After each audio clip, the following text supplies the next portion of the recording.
Assalamualaikum warahmatullahi wabarakatuh. Salam Smart School, generasi smart berkarakter cerdas Ki.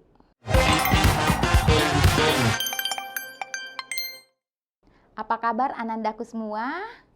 Jumpa lagi dengan saya Ibu Nurisnawati. Kali ini kita akan membahas materi terkait pola-pola hereditas. Tentunya pada pertemuan sebelumnya anandaku sudah mendapatkan materi terkait hukum Mendel dan penyimpangan semu hukum Mendel. Tentunya lanjutan dari materi tersebut adalah pola-pola hereditas. Adapun tujuan pembelajaran kita pada hari ini adalah nantinya anandaku mampu memahami pola-pola hereditas terkait pautan, pindah silang, dan peristiwa gagal berpisah. Tentunya ada beberapa hal yang anandaku perlu ketahui terkait dari materi pola-pola hereditas. Kalau kita berbicara terkait pola-pola hereditas, tentunya ada konsep dasar apa sehingga ada yang kita kenal dengan pola-pola hereditas. Yang pertama yang menjadi dasar dari pola-pola hereditas adalah faktor gen. Tentunya ketika kita berbicara terkait dengan gen, maka genetika ini merupakan pembawa informasi genetik dalam DNA pada kromosom. Pada materi sebelumnya kita sudah membahas dengan tuntas terkait gen, baik DNA maupun RNA. Konsep dasar pola hereditas yang kedua adalah pewarisan. Tentunya kalau kita berbicara terkait pewarisan berarti kita berbicara dari pewarisan sifat, di mana gen pewarisan dapat diprediksi dengan memakai Punnett square. Jadi ini kita bisa menyilangkan. Nah, dan yang ketiga adalah terkait dengan dasar dari pola hereditas itu adalah ada ide pertama yang pertama kali ditemukan oleh Mendel, yaitu pada kacang ercis. Olehnya itu, pada pertemuan kali ini kita akan membahas terkait pautan, pindah silang, dan peristiwa gagal berpisah yang lebih kita kenal dengan peristiwa non-disjunction. Ada beberapa hal yang tentunya anandaku perlu pahami. Yang pertama adalah terkait dengan pautan. Jadi kalau kita berbicara pautan, pautan ini biasa dikenal dengan linkage, di mana pautan ini merupakan peristiwa dua gen atau lebih yang terletak pada kromosom yang sama dan tidak dapat memisah secara bebas pada peristiwa pembelahan meiosis. Tentunya pada pembelahan meiosis terjadi yang namanya pautan. Kenapa? Ketika akan menuju ke kutub atas dan ke kutub bawah, biasanya gen itu tidak bisa memisah secara bebas. Itulah yang dikenal dengan pautan. Dan yang ketiga, gen-gen yang saling terpaut akan diturunkan secara bersama-sama. Nah, pautan ini, tokoh yang melakukan eksperimen adalah Thomas Han Morgan, di mana pada persilangannya dia menggunakan lalat buah yang biasa kita kenal dengan Drosophila melanogaster. Jadi dia menyilangkan antara ada gen K besar yaitu sayap normal, ada gen K kecil sayap keriput, dan ada L besar dada berwarna, dan ada L kecil itu dada polos. Nah, adapun jenis tautan pada gen ada yang kita kenal dengan terangkai sempurna jika pautannya dia terjadi secara berdekatan, dan ada terangkai tidak sempurna jika dia mengalami tautan dari jarak gen yang jauh. Nah, jadi kalau kita berbicara pautan, pada dasarnya ada yang kita kenal dengan pautan gen dan ada pautan kelamin. Ini yang akan kita bahas. Yang pertama adalah terkait pautan gen. Kalau kita berbicara pautan gen, maka yang dimaksud di sini adalah gen dalam satu kromosom tidak terpisah atau tidak berpisah satu sama lainnya pada saat pembentukan gamet. Jadi ketika dia membentuk gamet, dia tidak memisah satu sama lain. Yang kedua, terjadi ada gen-gen yang terletak pada kromosom yang sama dengan lokus yang berdekatan. Dan yang ketiga, menyebabkan variasi gamet yang terbentuk lebih sedikit. Jadi kalau yang memisah bebas itu lebih banyak dibandingkan dengan yang gen berpautan. Nah, kalau kita berbicara pautan gen, maka salah satu tanda adanya pautan gen yaitu bila hasil tes cross itu dikawinkan dengan yang bergenotip homozigot resesif. Ingat Anandaku, yang dimaksud dengan homozigot resesif itu adalah homozigot berarti ketika gennya itu sama. Resesif berarti biasanya disimbolkan dengan huruf kecil. Jadi Anandaku harus mengingat kembali yang mana yang dimaksud genotip dan yang mana dimaksud dengan fenotip. Jadi genotip ini adalah disimbolkan dengan huruf, sedangkan yang fenotip itu adalah biasanya dengan sifat yang nampak. Jadi kalau misalnya homozigot resesif B kecil, fenotipnya misalnya buah kecil. Nah, jadi buah kecil itu adalah fenotipnya. Itu perbedaan antara genotip dengan fenotip. Nah, sekarang coba perhatikan, Anandaku coba perhatikan, ini adalah ketika terjadi pautan gen.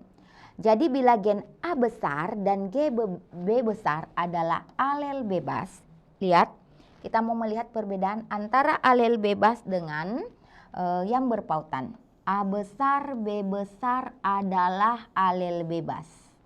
Genotip A besar, A kecil, B besar, B kecil akan membuat macam gamet. Jadi kalau ini dia akan membuat gamet A besar, B besar, A besar, B kecil, A kecil, B besar, A kecil, B kecil. Ini namanya alel bebas. Artinya A besar bisa berpasangan dengan B kecil. A kecil bisa berpasangan dengan B besar. Ini adalah alel bebas. Apa yang membedakan dengan jika A besar dan B besar berpautan? Kalau A besar dengan B besar berpautan berarti A besar hanya bisa berpasangan dengan B besar. A kecil hanya bisa berpasangan dengan B kecil. Tidak boleh ada pasangan antara A besar dengan B kecil. Berbeda tadi kalau dia alel bebas. Kalau alel bebas dia bisa membentuk gamet A besar, ada juga B kecil. Kalau dia berpautan maka A besar hanya dengan A besar dan A kecil hanya dengan B kecil. Itu yang membedakan. Nah, inilah yang bisa kita lihat bahwa ada alel bebas dan ada alel yang gennya yang berpautan. Nah, selanjutnya ini adalah contoh dari pautan gen. Jadi Anandaku bisa melihat di gambar bahwa yang dimaksud dengan pautan ini ada gen 1 dan ada gen 2. Ini namanya terpaut. Yang mana yang terpaut? Ini. Berarti gen 1 terpaut dengan gen 2. Kenapa? Karena dia tidak bisa memisah secara bebas. Dan ini namanya tidak terpaut. Kenapa? Letak gennya berbeda. Ingat, letak gen itu adalah lokus. Lokus adalah letak gen dalam suatu kromosom. Nah, ini berbeda. Kalau ini dia letaknya beda. Ini gen 2 dan ini gen 1. Ini juga namanya tidak terpaut. Jadi dia terpaut, dia tidak bisa memisah secara bebas. Nah, itu adalah pautan gen. Sekarang kita lihat contoh pada pautan gen.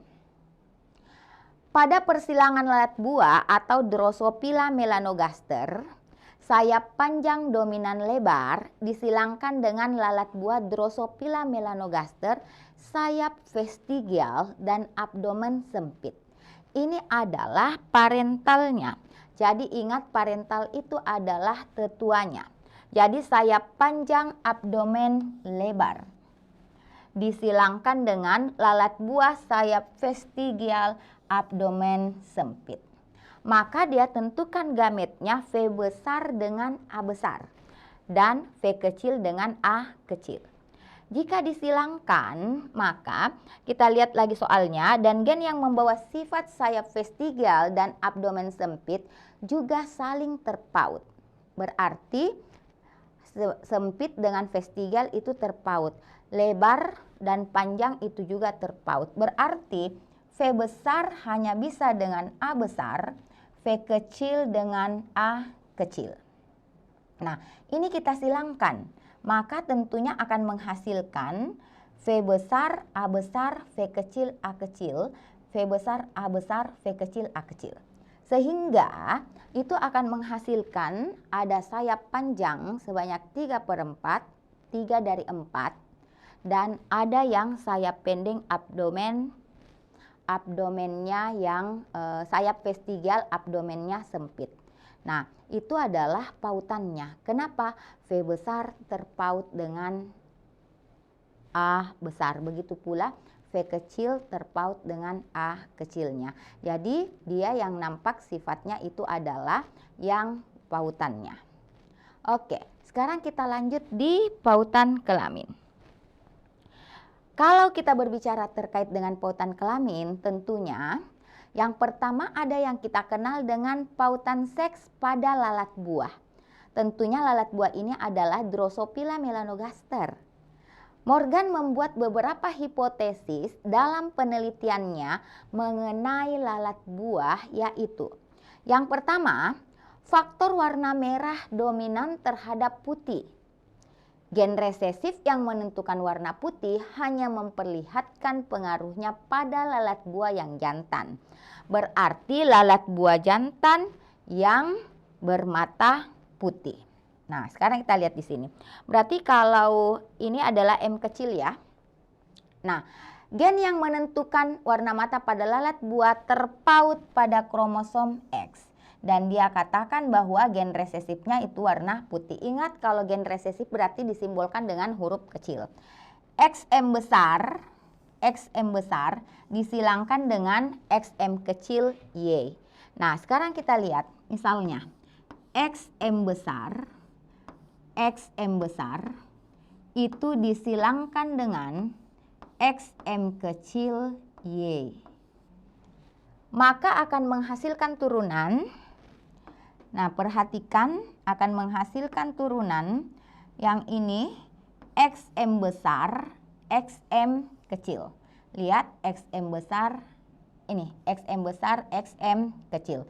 Yang kedua XM besar, XM kecil, ada lagi XM besar, XM kecil. Ini ya. Lalu ada XM besar Y. XM besar Y dan ada XM kecil Y. Betina mata merah. Oh, ini XM besar, ini adalah XM kecil. Jadi di sini juga XM kecil. Maka akan dihasilkan XM besar, XM besar, XM besar Y, XM besar, XM kecil, dan XM kecil Y kecil. Oke, sekarang kita lihat. Selanjutnya yang perlu kalian pahami itu adalah pautan seks pada manusia. Kalau kita berbicara pautan seks pada manusia, pautan seks ini dapat dibedakan pada gen dominan dan gen resesif. Pautan gen pada gen dominan misalnya pada gigi coklat dan hipertrikosis. Sedangkan pautan seks pada gen resesif misalnya hemofilia, buta warna ataupun anodontia. Salah satu contoh persilangan pautan seks yang terpaut kromosom X adalah buta warna. Jadi yang Ananda kulihat di atas ini adalah salah satu dari pautan kelamin atau pautan seks pada manusia dan terpaut pada kromosom X. Nah, ini contohnya adalah pada buta warna. Nah, sekarang kita lihat. Di sini parental pertamanya yang disilangkan itu adalah wanita normal carrier disilangkan dengan laki-laki buta warna. Apa yang akan terjadi dari persilangan ini? Jadi XXCB. Jadi CB ini menunjukkan wanita ini normal carrier. Seandainya XCB berarti itu adalah wanita carrier. Ingat buta warna terpaut dari kromosom X, berarti Y-nya tidak terpaut.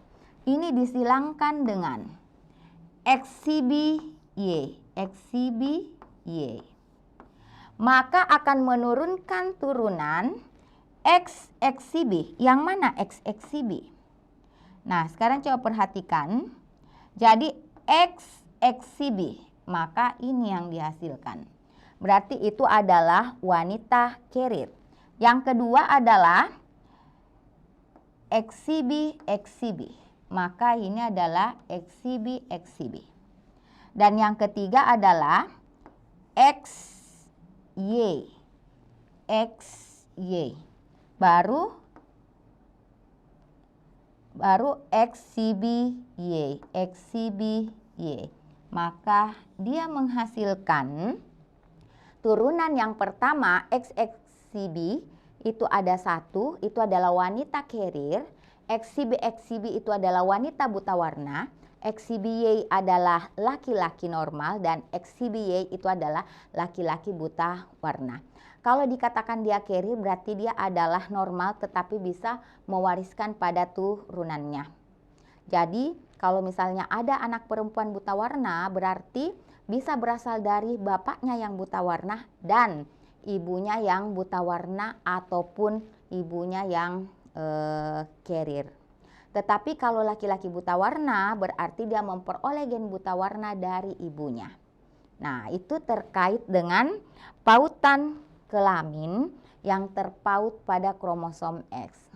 Tentunya kalau kromosom Y pasti akan berbeda. Kalau kromosom Y berarti hasil dari pautan itu akan diturunkan pada semua anak laki-lakinya. Nah, selanjutnya yang perlu kalian tahu juga adalah pautan seks pada kucing. Tentunya kalau kita berbicara pada kucing, sifat warna rambut terpaut pada kromosom X. Jadi warna rambutnya, jadi kucing ada rambutnya ya. Akibatnya kucing kaliko yang berambut belang 3 selalu berkelamin betina. Ingat yang ada di kucing itu bukan, tidak bisa dikatakan bulu ya, tetapi dia harus dikatakan rambut ya. Kenapa? Dia adalah hewan mamalia. Namun pernah dijumpai kucing kaliko berkelamin jantan. Kucing kaliko jantan mempunyai kelebihan kromosom X sehingga susunan kromosom berkelamin XXY. Jadi pada pautan seks pada kucing ini, kalau dia warna rambutnya itu belang 3, maka umumnya dia adalah berkelamin betina. Tetapi ternyata ada kucing kaliko berkelamin jantan. Berarti itu adalah dia kelebihan satu kromosom. Ini kemungkinan besar diakibatkan karena adanya peristiwa non-disjunction atau gagal berpisah. Nah, seperti yang terlihat pada diagram ini XB kecil. XB kecil ini warnanya orange dan disilangkan dengan warna hitam. Ternyata pada turunan pertamanya itu XB besar, XB kecil, dan Y. Berarti XXY. Kalau XXY berarti dia menghasilkan turunan yang jantan kaliko atau dia hasil dari peristiwa non-disjunction atau gagal berpisah. Itu pada pautan kelamin atau pautan seks pada kucing. Nah, yang kedua dari pola-pola hereditas tentunya Anandaku perlu memahami terkait dengan pindah silang. Kalau kita berbicara pindah silang, biasa kita kenal dengan crossing over, di mana peristiwa pindah silang ini terjadi pada pembelahan meiosis yang pertama. Nah, seperti apa yang dimaksud dengan pindah silang? Nah, peristiwa pindah silang ini merupakan gen yang berpautan, memisah dan bertukar pasangan dengan gen dari alelnya. Bila terjadi crossing over, gen yang berpautan dapat berpasangan seperti alel bebas. Jadi kalau tadi pada pautan itu bisa saja menghasilkan perbandingan yang lebih sedikit dibandingkan ketika alel bebas. Tetapi crossing over atau pindah silang itu gen yang sudah berpautan, ya, dia dapat berpasangan lagi seperti alel bebas. Namun bedanya adalah jumlah gametnya tidak akan sama. Tempat persilangan dua kromatid itu disebut chiasma dan terjadi pada peristiwa meiosis yang pertama. Sekarang kita coba lihat, ini adalah peristiwa pindah silang atau peristiwa crossing over. Contohnya ini adalah kromosom homolog. Ya, jadi ini ada A besar, ada B besar, ini ada A kecil, ada B kecil. Inilah yang membuktikan bahwa terjadi peristiwa pindah silang. Ini ada gen A besar, B besar, dia mengalami peristiwa pindah silang pada kromosom yang berbeda. Nah, ini maka dia akan berpindah silang. Ini namanya pindah silang. Dan tempat persilangannya inilah yang dikenal dengan kiasma. Nah, ini hasilnya. Jadi hasilnya ini adalah inilah tipe parentalnya. Karena tadi mengalami pindah silang A besar dengan B kecil, maka ini adalah hasil dari pindah silangnya, yaitu rekombinasi. Dan di sini adalah A kecil B besar. Nah, ini tadi dia berpindah, saling berpindah atau pindah silang dia. Makanya ini yang hasil gamet yang dihasilkan. Ini adalah tipe parental. Jadi tipe parental yang dimaksud di sini adalah A besar, B besar, A kecil, B kecil. Hasil peristiwa dari crossing over atau pindah silangnya yaitu A besar dengan B kecil, A kecil dengan B besar. Itulah yang dikenal dengan peristiwa pindah silang, sehingga salah satu dampak dari peristiwa pindah silang itu adalah menghasilkan rekombinasi. Jadi kita kenal adanya kombinasi parental dan rekombinasi. Sekarang kita lihat contohnya. Oke, kita lihat dulu rumusnya ya. Nah, rumus dari pindah silang. Nah, jadi peristiwa pindah silang ini menyebabkan pergantian alel di antara kromosom homolog dan menghasilkan kombinasi. Tadi Ibu sudah sebutkan bahwa dia akan menghasilkan kombinasi dari kedua parentalnya. Pada peristiwa pindah silang dikenal istilah NPS. Nah, inilah yang akan kita hitung.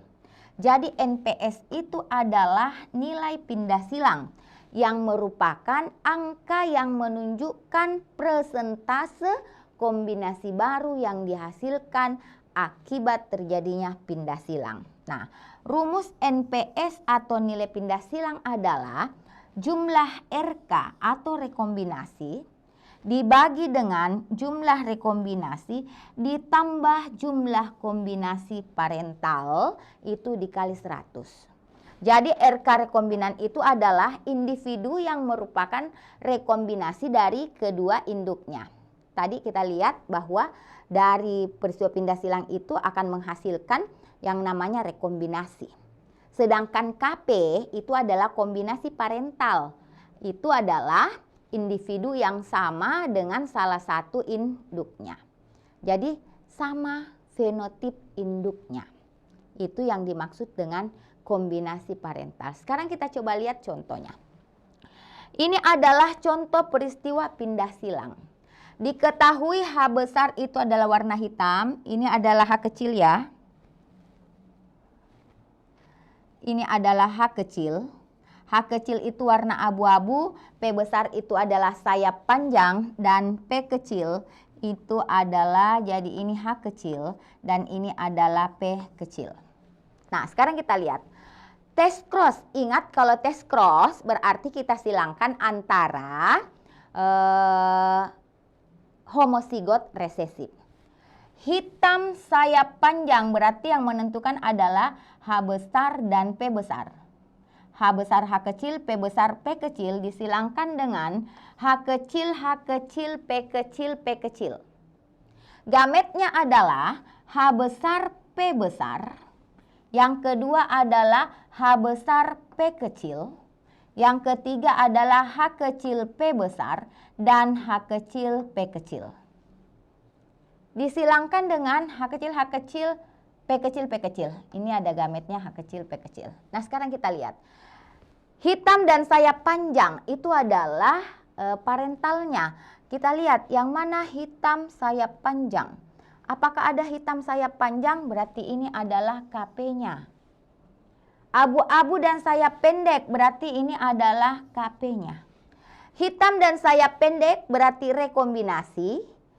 Abu-abu dan sayap panjang adalah rekombinasi. Kalau yang diketahui adalah jarak antar gennya, jadi jarak antara H besar dengan P besar, itu namanya jarak antar gen, itu adalah 10%. Jarak antar gen itu sama Ji dengan rekombinasi.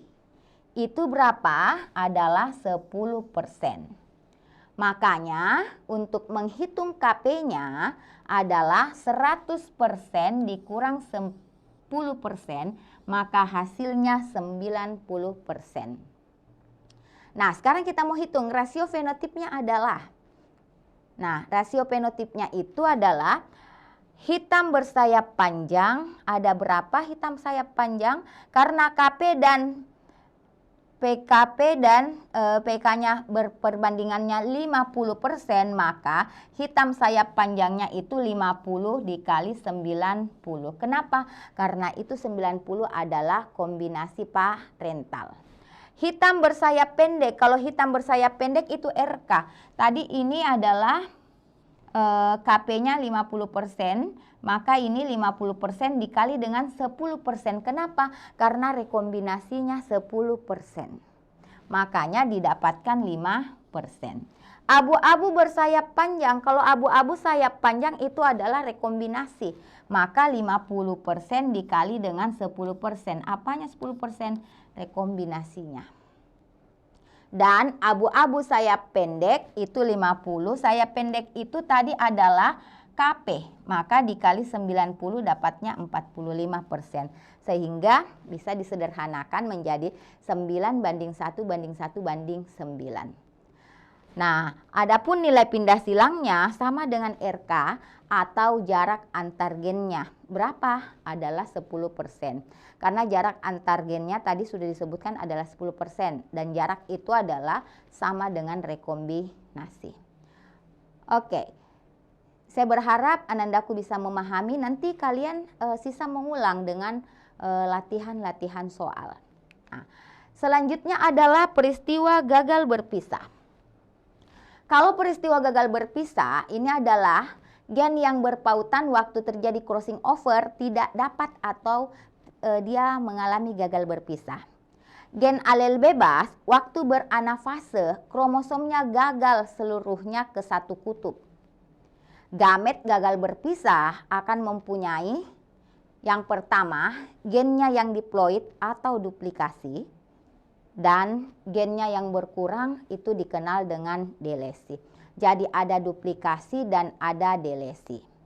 Nah, selain itu yang perlu Anandaku juga mengingat bahwa peristiwa gagal berpisah atau non-disjunction ini akibatnya bisa kalau pada manusia bisa saja dia mengakibatkan sindrom. Seperti yang terlihat pada gambar bahwa ini adalah peristiwa gagal berpisah. Ketika terjadi pembelahan meiosis, maka seharusnya jumlah yang ke kutub atas dan jumlah yang ke kutub bawah seharusnya itu berjumlah sama. Namun jika terjadi peristiwa gagal berpisah atau non-disjunction, boleh jadi jumlah yang ke atas itu lebih banyak daripada jumlah yang ke bawah. Sehingga jika yang berkurang atau yang bertambah mengalami fertilisasi atau peleburan, maka akan mengakibatkan yang namanya sindrom. Seperti yang terlihat pada tabel, ini adalah dampak dari peristiwa gagal berpisah. Jadi jika terjadi gagal berpisah dan gamet tersebut berfertilisasi, maka itulah yang akan mengakibatkan tidak dapat menjadi individu baru. Yang kedua, dia menjadi individu baru tapi dengan kelainan atau biasa kita kenal dengan sindrom. Contohnya, jumlah kromosom normal pada manusia itu adalah 46 buah. Tetapi jika terjadi yang namanya peristiwa gagal berpisah dan akibat dari gagal berpisah itu, misalnya saja 23 autosom ditambah X. Ya, 23 autosom ditambah X, di sini ada juga 21 autosom ditambah X. Ini ada juga 22 autosom ditambah XX. Yang seharusnya jumlah yang ke kutub atas itu hanya 23 dan yang ke kutub bawah 23. Tapi ini dia kelebihan, ini kelebihan X. Nah, kalau dia kelebihan X, maka ini bisa mengakibatkan penyakit sindrom yang seperti pada tabel. Biasa lihat anak-anak, mungkin Nanda pernah lihat muka 1000, ya, itu juga adalah sindrom. Ini peristiwa gagal berpisah itu diakibatkan karena bisa saja terjadi dari faktor konsumsi ataupun ada peristiwa mutasi yang terjadi ketika terjadi pembelahan sel. Tentunya Anandaku perlu juga mengingat bahwa pola makan yang sehat juga itu akan berdampak pada peristiwa mutasi jika Anandaku terlalu banyak mengkonsumsi misalnya bahan kimia, sehingga ketika terjadi pembelahan sel itu bisa saja berdampak pada peristiwa gagal berpisah. Oke, saya lanjut. Oke, berarti kita lanjutnya ke kuis ya. Jadi Anandaku yang mau menjawab soal kuis boleh mengaktifkan mic-nya ataupun menjawab dengan menggunakan room chat-nya. Oke, sekarang kita lihat kuis yang pertama. Pada lalat buah Drosophila melanogaster, warna bulu kelabu atau K besar dominan terhadap warna bulu hitam K kecil. Sayap panjang dominan terhadap sayap pendek. Persilangan antara lalat kelabu panjang dengan hitam pendek menghasilkan turunan sebagai berikut. Kalau tadi yang diketahui adalah nilai pindah silangnya atau jarak antar gennya. Kalau sekarang yang diketahui adalah dia sudah menentukan atau sudah diketahui turunannya. Berdasarkan data tersebut menunjukkan terjadi peristiwa pindah silang. Yang ditanyakan adalah berapa nilai pindah silangnya. Boleh dihitung dulu, ingat rumusnya kembali NPS, yaitu RK dibagi dengan RK ditambah KP. Jadi berarti yang paling pertama Anandaku harus tahu dulu yang mana KP-nya dan yang mana RK-nya. Oke, ada yang mau jawab? Nah, sekarang kita lihat kelabu panjang, ada kelabu pendek, hitam panjang dan hitam pendek. Kita lihat warna bulu kelabu. Kelabu itu dominan terhadap warna hitam. Berarti hitam panjang itu apa? Dan yang kedua itu adalah panjang dominan terhadap pendek. Lalat kelabu panjang itu K besar, K kecil, P besar, P kecil dengan hitam pendek menghasilkan turunan sebagai berikut. Jadi dia silangkan hasilnya ini. Oke, sekarang kita coba lihat jawabannya. Sekarang kita lihat ini. K besar, K kecil, P besar, P kecil di tes cross dengan K kecil, K kecil, P kecil, P kecil. Gametnya adalah K besar, P besar, K kecil, K besar, P kecil, K kecil, P besar, dan K kecil, P kecil. Hasil persilangannya tentunya adalah hitam sayap panjang itu adalah KP. Ya.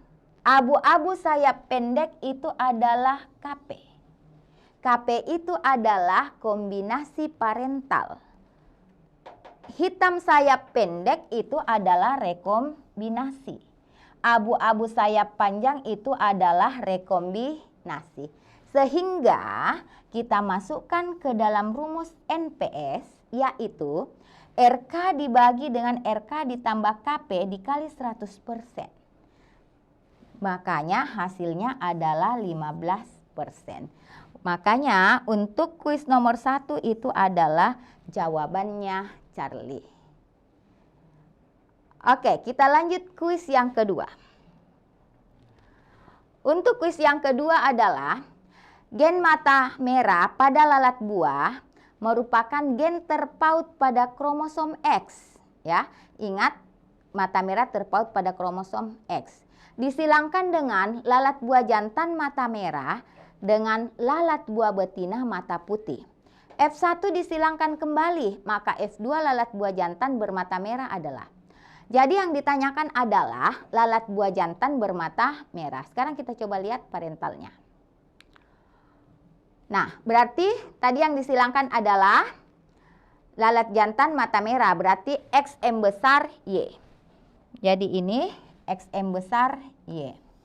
Disilangkan dengan lalat buah jantan mata merah disilangkan dengan lalat buah betina mata putih. Ini adalah betina mata putih. Nah, di sini ada XM besar, XM kecil. XM besar, XM kecil, XM kecil Y, XM kecil Y. Tidak terdapat lalat jantan bermata merah. Apakah terdapat lalat jantan mata merah? Sudah pasti tidak ada lalat jantan mata merah karena dia disilangkan tadi terpaut pada kromosom X yang bermata putih. Dan semuanya di sini adalah yang gen yang warna putih. Nah, lalu di sini F2 lalat buah jantan bermata merah sebanyak. Jadi yang ditanyakan turunan dari F2 jantan yang bermata merah. Berarti itu jawabannya adalah 0. Oke, kita lanjut soal yang ketiga. Kalau kita berbicara soal yang ketiga, seorang wanita bersuami pria hemofilia. Jadi wanitanya bersuami pria hemofilia. Dan dia mendapatkan anak perempuannya menikah dengan laki-laki normal. Jadi kalau dia bapaknya adalah wanita itu bersuami pria hemofilia, berarti kemungkinan anaknya itu adalah bersifat carrier. Dia menikah dengan laki-laki normal. Berarti kalau dia menikah dengan laki-laki normal, maka XH kecil Y menikah dengan ini adalah XH besar, ini adalah XH besar, XH kecil. Maka akan menghasilkan turunan XH besar, XH besar, XH kecil. Coba perhatikan ya, wanita normal bersuami dengan pria hemofilia. Anak perempuannya menikah dengan laki-laki yang normal, berarti ini adalah XH besar Y. Maka akan dihasilkan XH besar, XH besar. Ini XH besar, XH besar. Yang kedua XH besar, XH kecil. Yang ketiga adalah XH besar Y dan XH kecil Y. Sehingga akan dihasilkan turunan ada, ya kita lihat yang normal. Ada di sini, ini adalah wanita normal, ini adalah laki-laki normal. Yang kita lihat di pilihannya adalah laki-laki, dia tidak menunjukkan laki-laki atau perempuan. Berapa yang normal? Berarti yang normal itu ada 50%. Sedangkan yang carrier itu ada 25%. Dan yang laki-laki hemofilia itu juga ada 25%. Sehingga akan dihasilkan jawaban yang tepat adalah 25% hemofilia, 50% yang normal carrier dan 25% yang carrier dan 50% yang normal. Ya, berarti jawabannya adalah delta. Soal yang keempat adalah genotip A besar A kecil, B besar B kecil, C besar C kecil akan membuat. Nah, jadi ini A besar A kecil, B besar B kecil, C besar C kecil. Kalau dia memisah secara bebas, berapa macam gametnya? Kalau dia berpautan, berapa macam gametnya? Itu adalah soal nomor 4. Sekarang coba kita lihat. Nah, jika alel bebas, maka macam gametnya 2 pangkat N. Jadi untuk menghitung macam gamet, bisa kita gunakan rumus 2 pangkat N. Ini kalau alel bebas. N-nya berapa? N-nya itu adalah 3, yaitu 1, 2, 3. Cari yang heterosigot. 2 pangkat 3 berarti 8. Yang kedua, jika gen A besar, B besar, C besar terpaut, maka macam gamet yang dibentuk artinya adalah A besar, B besar, C besar itu hanya bisa berpasangan. Dia tidak bisa berpasangan dengan A besar, B kecil, C kecil. Makanya kemungkinan gametnya hanya A besar, B besar, C besar, dan A kecil, B kecil, C kecil. Makanya macam gametnya ada 2. Jika A besar dan B besar terpaut, sedangkan C-nya alel bebas, maka macam gamet yang dibentuk. Berarti kalau yang poin 3 ini macam gametnya dia alel bebasnya C, berarti C itu bisa berpasangan baik dengan B kecil maupun dengan B besar. Itu maksudnya. Makanya kita lihat jawaban yang tepat. 8 macam gamet bila gen A besar, B besar, C besar, alel bebas. Ini betul. Kalau satunya betul, itu 3-nya sudah pasti betul. Jika A dan B terpaut, ini kita lihat 8 gamet, macam gamet bila A besar, B besar, C besar berpautan dan terjadi crossing over, terjadi pindah silang. Dan 4 macam bila gen A besar dan B besar terpaut, sedangkan gen C besar alel bebas. Berarti 4-nya juga benar. 4 macam ya yang di sana, berarti 2-nya pasti juga benar. Makanya soal nomor 4 itu adalah semuanya benar. Ini adalah soal sebab akibat. Kita baca ya. Peristiwa pindah silang akan menurunkan diversitas keturunan suatu spesies. Pindah silang tidak menurunkan diversitas, justru malah akan meningkatkan. Kenapa? Karena menghasilkan rekombinasi. Dan sebabnya kombinasi gen-gen yang dikandung gamet suatu spesies akan meningkat dengan adanya pindah silang. Pernyataannya salah, alasannya benar, maka jawabannya itu adalah C.